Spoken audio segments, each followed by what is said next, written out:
Hi everyone, and welcome to another episode of the Silver Screen Show.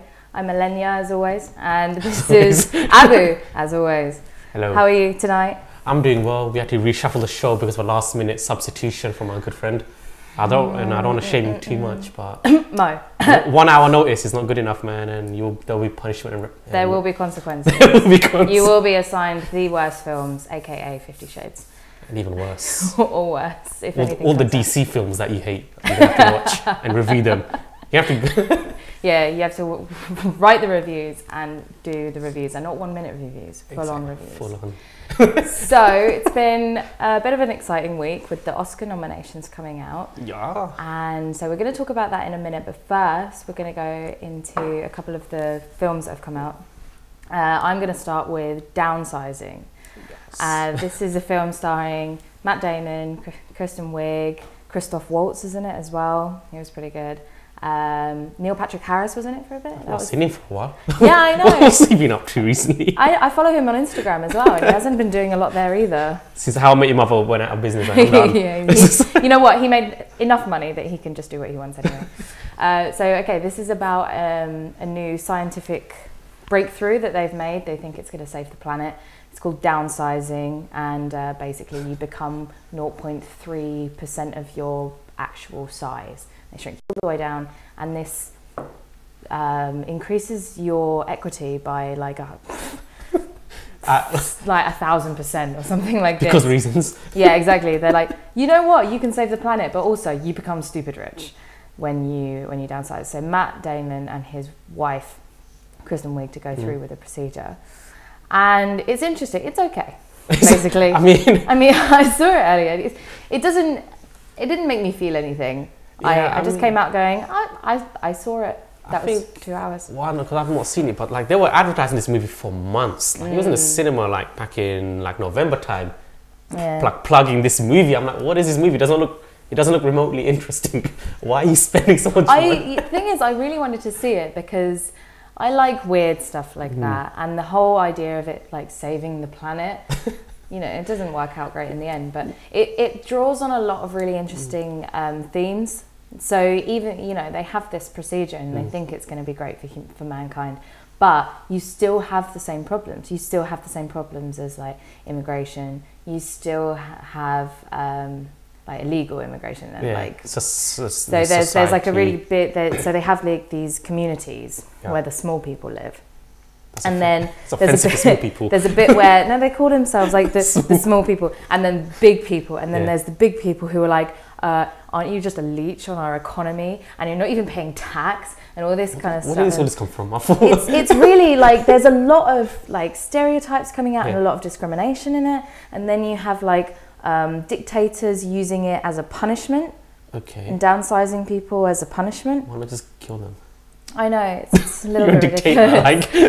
And then you've got this bit where he takes like a bus, and there's a little tiny hole in the wall of the leisure land where the small people live. And that's where like all the Mexicans and the Asian people are who can't afford to live in the community. I'm just going to like backtrack a bit. So this whole idea of them was to make this like world where everyone is just small. But how did they still implement like racism and discrimination in this system? It was very surprising for me. I was not expecting it. You think if they planned this out, they wouldn't make the same mistakes like we've made in our like current society? Well, that's why there's a bit where you meet the man who developed the procedure and the science behind it, and he was saying how guilty he felt when he actually met a woman who'd been downsized as a punishment in Vietnam. And in Vietnam have this technology? Well, apparently. Okay. I mean, basically it's an injection and then they get put into a machine and they get shrunk. It's like a massive tumble dryer. Right, okay. So, I mean, how would you say, you know, is there anything you would do to improve it, or like overall views on this movie? Did you find it annoying, or was it just like slap bang in the middle just... For me, it's literally slap bang in the middle. Like on the Rotten Tomatoes, it's about 51%, and that's kind of where I'm sitting. It's just kind of okay. I didn't 50%. Yeah, bang on. It's just like 50%. A totally forgettable movie. Then yes. I mean, there's no real like. There's no standout performances like Christoph Waltz. I always love Christoph Waltz. And after Spectre, I've kind of like gone, oh, is he? No. For me, yeah, I love that man. I love him in Glorious. He's hilarious. And you know, there's a bit where like Matt Damon's clearly spent the night with someone, and he comes in, and Christoph Waltz is just sitting there going, just like. For a good 5 minutes of the scene, he just sits there going... Staring, just not breaking eye contact. No, not at all. And it is fantastic. And it's just the little things like that. Which, right. So what is the story arc for this film? Because I know we've seen the trailer that his wife pulls out the procedure she worries and he ends up being small. So what's the arc? Is he like trying to get back to being big, or does he just want to live his life as normal? Well, it's an irreversible procedure. Okay, so he's stuck now. Yeah, he's stuck like this. Yeah. And, you know, he's not living the life that he was promised because obviously he does divorce. Goes through a divorce with Kristen Wiig, and but she actually has audacity to file for divorce. Yeah. After she's the one who bailed out the procedure. Yeah, so that is. they had this like massive mansion, and he ends up living in this like rubbish little flat, having to work a job, which you know they kind of said. So he lost all his money then that he downsized to get. Yeah. So they were going to get like the equivalent of about $12 million.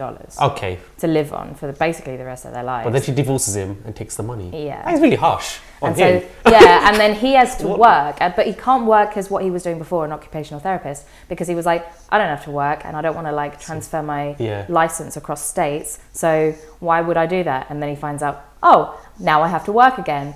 And he works in like some rubbish little... Kristen Wiig's character must have had one awesome lawyer to manage to pull out that. Yeah, they were like, we should have taken our first offer. But the woman playing the Vietnamese like dissident, they call her, she like escapes from a Vietnamese prison after being downsized in like a TV box, and she's the only survivor. And she has a prosthetic leg, which is causing her difficulty. Yeah. So Matt Damon wants to help her because of the like physiotherapy he does. Yeah. This Hong Chow. And she's really good, actually. Shout out to Miss Chow. Shout out to Miss Chow. Has she been in anything else? I'm trying to see her nominations. She's got some Golden Globe nominations. It's funny though, because she was born in Thailand and she's playing a Vietnamese woman. That is offensive. That is offensive. That is offensive. She's an inherent vice. Right, so from the looks of it, I mean, it's just... It's kind of meh. It is what it is. You you're not expecting anything great. Yeah. It won't offend you in a way that was horrible. Yeah. It's just... I mean, it's a little bit thought-provoking, but not enough to be... But not enough to get... to actually be emotive at any point. Okay, so I mean that's another like disappointing outing for Matt Damon then, isn't it? Because then he's like, oh, I want to do something for mankind, and then pulls out of that at the last second and he goes, oh, you know, all I need to be is I just need to be a good person. And it's like, okay, we get it, we should be good people. Fine, God. So that's another like disappointing outing for Matt Damon then, following Suburbicon, which was just like, geez, so he might need to have a word with his agent and see what's happening. Right. So summary, if you could round it up, a few brief words. Interesting, but just okay. Okay, fair enough. Yeah. There's nothing more to it. I left like, so should we go to Nando's? Yeah, okay. Didn't talk about it. Mr. Forgettable movie number 1. We've got to Forgettable movie number 2. Right. Okay. So now we're moving on to The Commuter, which is another Liam Neeson beating up people, which is my understanding of it. But I'm going to throw it over to Abu, and he's going to do a 1-minute review for this. Yes, I have my notes. Because that is all there this movie deserves. So I'm going to be timing you. So are you ready? I think I am. Let me just put the brightness up. I'm being a bit blind. Okay, cool. I'm good. All right, ready? And go. All right, so The Commuter is directed by James Claude Serra. I have no idea who he is, but he directed The Shallows, Non-Stop and Orphan. This film stars Liam Neeson as Michael, who's some accountant or tax guy, I don't know. I missed the first 10 minutes. He gets fired, and he's a commuter. He goes on a train, meets his mysterious lady, played by Vera Farmiga, and she's from The Conjuring. She gives him a challenge, saying there's someone on this train who doesn't belong here. It's your job to find him, and find them, or we will get rid of you. So this film is a typical Liam Neeson movie. He punches people, he threatens people, he's on the phone a lot, and they zoom in, it's like, tell me who they are, or tell me what's happening. That's all he does in all his movies, to be honest. Yeah.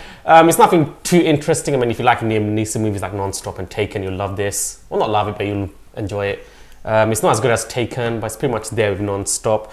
10 seconds. I think it teases a sequel, but I'm not too sure if it is teasing a sequel or not. But if you like Liam Neeson, watch it. If not, ignore it and just go home. 2, 1. Nice. Yes. All I got from that was basically the director did the shadows as well. I liked that movie. Liam Neeson on the phone. I think that is a meme now. I think in Non-Stop he's on the phone on the plane. In Taken he's on the phone all the time. Yeah. In this he's on the phone. I think he enjoys like the dramatic phone calling thing. And he's always like this as well. He's never just, you know how you're on the phone and you're like this. He's always like here. He has to be, man. It's intense. It's intense. This is my intense face. And just threatening people all the time, man. Yeah. He's like 60 years old, you know? I know. I'm not taking anything away from Liam Neeson. He is an impressive man to still be doing all of this action stuff. But yeah. So it is just a Liam Neeson B movie. If you enjoy other movies, watch it. If not, just don't worry about it. I mean, if you haven't seen them, see Taken. Exactly. I would see Taken, to be honest. But this is it's like downsizing. It's there. You want to hurt you. You want to really love it and come out buzzing. It is a movie. It's there. I think my friends said the same thing. They were like, I mean, the best part of that movie is Liam Neeson beating the hell out of people. So not the dramatic phone speaking. That's my best part of the movie. So dramatic. So edgy. So intense. So intense. Okay, moving swiftly on. So like I said before, we've had the Oscar nominations come out this week. So we're going to have a little chat about that. What are we surprised at? What are we disappointed about? And what are our wins? Our wins. I will definitely a couple of wins. Just bust them out on my phone. So let's start off with the big one, Best Picture.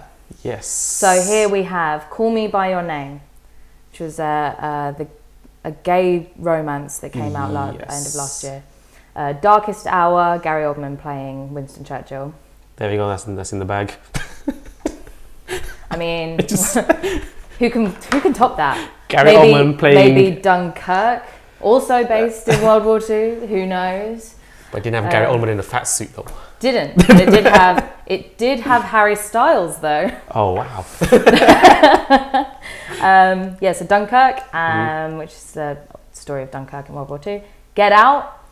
Ooh, definitely. Jordan Peele. Yeah, I mean they kind of got a bit shunned for the Golden Globes. I don't think they got hardly anything. So I know. So I'm looking forward to this one. Yeah. And then some that we don't really know much about. Lady Bird. That came out just recently. Phantom Thread coming out next week. I mean, who votes for this? It's got Daniel Day-Lewis in it. I think that pretty much got him that. Is that like an automatic nomination? Yeah, he pretty much any is for film the that he's in, it's going to be there. I mean, The Post, which has got Meryl Streep and Tom Hanks. So again, that's like Steven Spielberg directed as well. Steven Spielberg. It's like the Holy Trinity. It's like Streep, Spielberg, Hanks. There we go. It's like done, just done. Shape of Water, which Guillermo del Toro. We would have got a review on that if someone showed up. But someone. Just saying. And 3 billboards outside of Ebbing, Missouri. Right. So what are you happy about? Edging towards Get Out, definitely. Just from a personal perspective. I finally watched Get Out. Yeah, it is just. And I loved it. It works on so many levels, you know. I mean, it's really great. Yeah, I think definitely that's worth a shout. 3 billboards after Mo's buzzing review. I think that's a good shout, and it's something different from the usual Oscar bait. To be honest, I mean, The Darkest Hour is an Oscar bait movie. There is a lot of Oscar bait. What we were saying just now about the Phantom Thread sounds like an Oscar bait, and Lady Bird sounds like Oscar bait. The Post. I've heard a lot of good things about Lady Bird, to be honest. So I'll have to. I haven't really heard. I'll have a things like The Post, Dunkirk, and Darkest Hour that are based on real, true, earth-shattering events. Dunkirk was good, but I wouldn't say it's best picture worthy. I mean, I found it great. Visually, it's amazing to look at. It's got a lot of well done, well shot scenes. But as a best picture, I wouldn't really say it was that deep. But yeah, I'd probably go for it for best director instead. Yeah, I mean, Shape of Water, I've heard good things. I mean, I think Mo. Again, if he was here. Yeah, he would have given some good input. Something. Darkest Hour, from what I've heard, one of my friends said she gave it an 8 out of 10, saying Gary Oldman definitely does Winston Churchill justice. Yeah, he's so that's going to be a bit of a player. And Call Me by Your Name was a bit of a groundbreaking movie, so that was definitely going to always be in the running for it. Anything else you want to say about this? Out of that, no. I mean, like I said, I've not really seen half the movies because in America they went out. Yeah, they haven't really come out. So I'm just giving a general gist of things. Vibe of things. Yeah. But we are definitely happy about Get Out. I'm happy about Dunkirk. So moving on to Best Actress, we have Sally Hawkins from The Shape of Water, Frances Dorman from 3 Billboards, Margot Robbie. Yeah, I'm surprised by that one. I've heard so much about I, Tonya, but I've not actually seen it. It's not. When is it out? It's not even out anytime soon. I heard something about it on the radio, and I was like, I haven't. I don't know. I don't know. And I don't know why Tonya Harding's getting a movie about, like, they're glamorizing her career. Her career was kind of disgraced. I don't think she should be. Tonya Harding? She was this ice skater back in the days. And she tried to break the legs, get the legs broken of one of her rivals or something like that. Very disgraced figure. But why would you want to make a movie about a person like that? I don't know. I don't know. Yes, Saoirse Ronan from Lady Bird, and obviously Meryl Streep. Back-to-back nominations for her for last year and this year. What was it for last year? Last year was for Florence Foster Jenkins, and 21 nominations to date for Meryl Streep. So well done, Meryl. Well done. If you're obviously watching this show, because you are. I'm pretty sure she is. But you know what? She is a great actress. Yeah, I mean, she's bound to get them regardless of... But from what I've seen, Frances Dormand in 3 Billboards... Yes, I was going to say, that seems also like... Also very good. It sounds like she's putting a very intense performance there. I can't really say much about it. It's just weird doing this. We don't really know much about the other ones. We're just kind of concentrating on the ones that we have seen. Yeah, maybe we want to win. Maybe before the actual awards, we might have another look at these, and after we've seen the movies, and give a bit of more insightful. Yeah, maybe closer to the time. We Exactly. So like actual informed predictions. For now, right now, we're just giving you the news. Just giving you the news, yeah. All right, best actor: Timothy Chalamet from Call Me by Your Name, Daniel Day-Lewis. There we go. The Phantom Thread. Daniel Kaluuya from Get Out. Get Out. Woo! Get Out. Yes. Gary Oldman, obviously, Darkest Hour. Yeah. And Denzel Washington from Roman J. Israel Esquire. What is that? I need to watch his movies. Denzel Washington. So, I mean... I mean, let's be honest, Gary Oldman has this one. It's probably has. Oscars are pretty political, let's be honest. I mean, there's a lot of push behind this one. You were saying Phantom Thread was about something about fashion. Yeah, it's fashion design in his life in the 50s or something like that. So that can be a thumbnail image right there. Like, what is that? But yeah. But I mean, it's Daniel Day-Lewis. I really like Daniel Kaluuya in Get Out. I thought he was fantastic. That bit where she's like got him in a trance, and he's sat there and he's just there crying, and it's just tears just streaming down his face. That is hard to do. That is really really rough. And he's a British guy playing an American guy pretty convincingly. Yeah, like British representation in these Oscars is actually really good at the moment. But I'm going to just say Gary Oldman's probably leaning. Probably going to be Gary Oldman. Yeah. I do love Gary Oldman though as well. Oh yeah, definitely. But it's just the role is just purely made for it. So best supporting people from the films that we haven't seen, including Mary J. Blige. For what is this? For Mudbound, yeah, on Netflix, which I... Oh, is it? Okay. Netflix, actually, I'm going to come back to this, but Netflix has got 8 nominations. Get in then. Hopefully some for Death Note. More than Amazon. Hopefully some for Death Note. No, that's going to be in the Razzies. I mean, 3 Billboards has got the actors. I mean, you got Sam Rockwell and Woody Harrelson both up for that. Yeah. And Mo was very praising for that movie last week, so I think they got a good chance. William Dafoe, Florida Project. I've not heard much on that from the British side of things. Shape of Water. I really wish Mo was here to give us some insight into this, because it's flagging out quite a lot here. Christopher Plummer, All the Money in the World. I saw that movie. He's one of the oldest nominations as well, because he's 88. I just couldn't be bothered to watch that movie. I saw it, I'm like, I'm really not interested in it. And you know what, actually, pretty big props for this one though, because he did take over from Kevin Spacey. Let's just call him that guy. That guy. That guy. And so yeah, he took over, and he had to. The whole thing was in reshoots. I'm really impressed. So to actually get a nomination from that is very impressive. When it was thrown in last minute. Yeah. So I think he's like the second. I think the oldest was like 90 to get a nomination. Moving to best. Hong Kong Chow got a downsizing nomination. So as you were saying, she. Oh, did she? Yeah, she's on Best Supporting Actress. So they heard your praise. She is very good. I wasn't lying. Right, best director: Christopher Nolan, Dunkirk. Jordan Peele for Get Out. And you know what? For a debut directorial, that's impressive. That's very good. I hope he gets it, right? Cause I think so, because that that film just like hits so many buttons. It's a bit scary. It's a bit of a thriller. It's a satire. It's a bit of a horror. satire. It's a bit of everything. And it touches on a couple of things that you're like. That's what that people have been, in a sense, that's some criticisms people have been throwing at the Academy in general, Yeah, so that's true. So maybe seeing this, like, oh, okay, we'll see. Which brings on to the next one. Greta Gerwig has got a nomination, Best Director for Lady Bird. And this is the first female.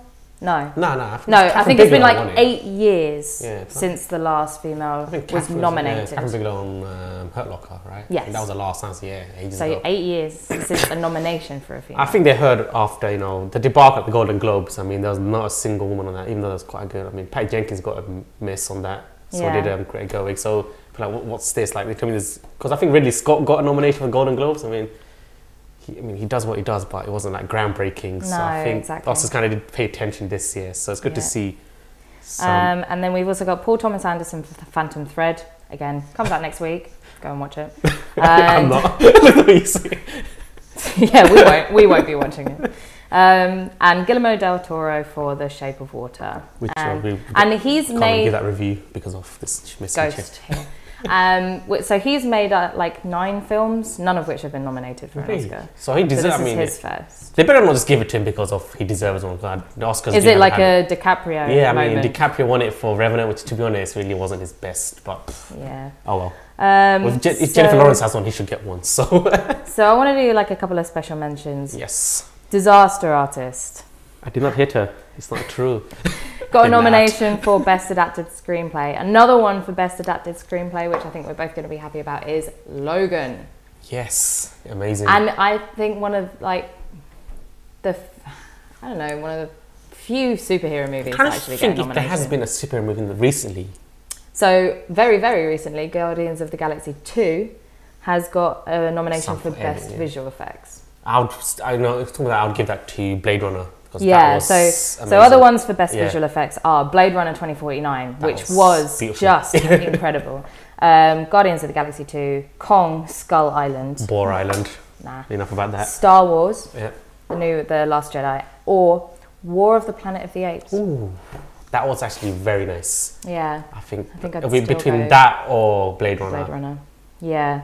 The Best Original Screenplay, Big Sick and Get Out.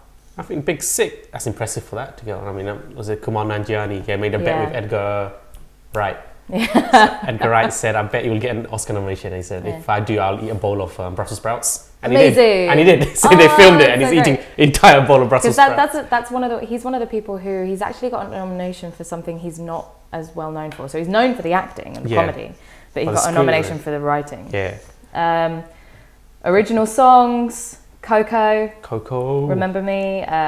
Something from Mudbound. So this is another one. Mary J. Blige has been nominated for both Best Supporting Actress and Original Song. I'm not surprised with the song part, to be honest. Well, obviously, yeah. Song from Call Me By Your Name, song from Marshall, and The Greatest Showman. This is me. Yeah. Visual effects. Okay. I think we need to go to Best Animated Feature. Just for shout out to Boss Baby. Boss Baby. It's now a nominated movie that you can never take that away from. Alec Baldwin. Basically Alec Baldwin, but as a baby. I mean, even their Twitter was having a Oscar nominated movie. I'm like, okay, it doesn't mean you're good. Well, what about Coco? Coco will win it, hands down. Coco will win it. I'll put Coco in the Best Picture of the year, to be honest. Oh, really? That's how great. I think that's how amazing that film is. Yeah. And I think they should actually consider putting animated movies in the Best Picture. I mean, I think we talked about it last year. Kubo and the Two Strings. And we were like, this is an amazing movie. Yeah, I mean, there was another movie recently, I think last was the year before, when people saying it should be nominated. For a Best Picture. Yeah, was it Zootropolis or something? I don't know what it was. Yeah, it would have been Zootropolis. Everyone was raving about that movie. Yeah, because it tackles such intense topics, such as discrimination and racism, and that could be in the Best Picture, to be honest. It really could. Going back to music, we've got Hans Zimmer and John Williams. Well, I think John Williams got the nod for just playing that intro move. John Williams is Star Wars and Hans Zimmer is... You know what? No, don't give The Last Jedi any Oscars. No Oscars, because you know what? Ryan Johnson will just take credit. So no. He's loving the hatred on Twitter. Give it to Hans Zimmer. Hans Zimmer is great. Dunkirk is great. I'll give Ryan Thomas one credit. He's loving the abuse he's getting. He's like, I don't care. Yeah, I love that every article that I've seen coming out about it is Rian Johnson justifying something that happened in Star Wars. I'm like, dude, my people are hating him on Twitter. Just because like, so who cares? Yeah. I'm like, okay, respect to the guy. And yeah, then like more for Phantom Thread, more for Shape of Water, best cinematography, Blade Runner, then Darkest Hour, Dunkirk, Mudbound, Shape of Water. Right. So I think that's going to be Blade Before we Runner. close it up, so what are the tallies like? Tallies. Who's leading? Shape of Water is leading with 13, the record number of I can't say anything about that movie. Oh. Because, but the record number of nominations for a movie is 14. So they're like... What was that out of interest? Was it La La Land? No, it's like Titanic and things like that. There's 3. The beauty of the internet record. I think. So, yeah, 21 nominations so far for Meryl Streep to date. 51 to date for John Williams. Jeez. I mean, he is one hell of a conductor. So, and that's obviously... This is the first nomination for a trans director. Okay, who's that? Jans Ford, he did he's up for best documentary for Strong Island, which is on Netflix, I think. So that's a great win. First nomination for Christopher Nolan. First woman to be nominated for cinematography. More tallies, 3 boards is 7, Phantom Thread 6, Darkest Hour 6, Netflix total of 8. I love this with Netflix on its own. Just wiping the floor with people, with Amazon.